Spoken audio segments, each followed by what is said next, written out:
This candle represents you in your career as a photographer. When you get the candle lit, you're earning money. But how do you get the candle lit and how do you keep it lit? There are 3 points I want you to actually write down or put in the notes in your phone, whatever you're more likely to look at. So point 1, let's talk about the equipment you're going to need to get started. To get started, I recommend you use a camera. It could be any camera you have, really. I just don't recommend using a smartphone because number 1, you don't want a client being able to imitate what you can do or thinking they can imitate what you do, because chances are they're not going to come back. Everyone can master a smartphone, but not everybody can master a camera. But you can. Don't go spending your hard-earned money on equipment you don't need. Otherwise, you're going to add unnecessary stress to yourself, and you'll burn yourself out even faster. Trust me.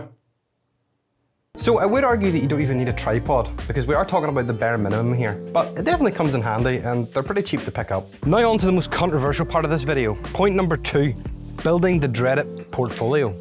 I don't offer my services for free, because then people know I'm new. I actually go out and offer my services for free because then I can build a portfolio with real world cases. This was me, both metaphorically and literally. This is exactly what I done. Number 2 is definitely the way to go here in my opinion, because not only are you getting real world experience to show in your portfolio, but you're showcasing that someone has paid for your service. Now, obviously they haven't, but people don't know that. Only you and the person you're doing it for know that. Use this to your advantage, because newsflash, people don't like paying for stuff. Full stop. It's up to you to convince them to pay for your service, but how are you going to do that without being able to show what you can do? Especially if you're doing it for a local business and you make an incredible video or take incredible photos for it and showcase it and even get a good review out of it from the person you've done it from. That's going to go a lot better in your favor. Now, worrying about rejection is a massive part of this. I mean, everybody worries about rejection. I still do. If they're not willing to get a service for free, they're definitely not going to be willing to pay for a service. So don't waste your time. Now on to the most important point. Point 3, how do you actually find these clients? Stick around to the end, I've got a secret little tip that'll just make everything so much easier for you. Okay, so go grab yourself a laptop or get on your computer. Let's do this step together. Everyone and your dog will tell you that Facebook and Instagram is the way to go to get new clients. People like to keep their work life and social life separate. So sometimes social media isn't always the best way to get clients, especially if they're a bit more old-fashioned. Head on to the Chrome Web Store and download the following. Add the extension. Okay, just like that, you're good to go. Okay, so I found a restaurant here in Belfast, and what I'm going to do is I'm going to click on it, go down, find their website. Okay, and once that loads, what you're going to want to do is press the little puzzle piece up at the top right of your screen.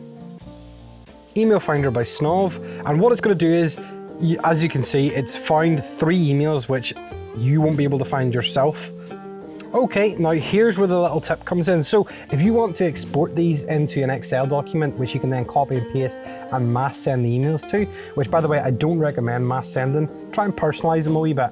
If you want my free templates down below, click the wee link there. What you can do is you can go ahead and copy and paste everything.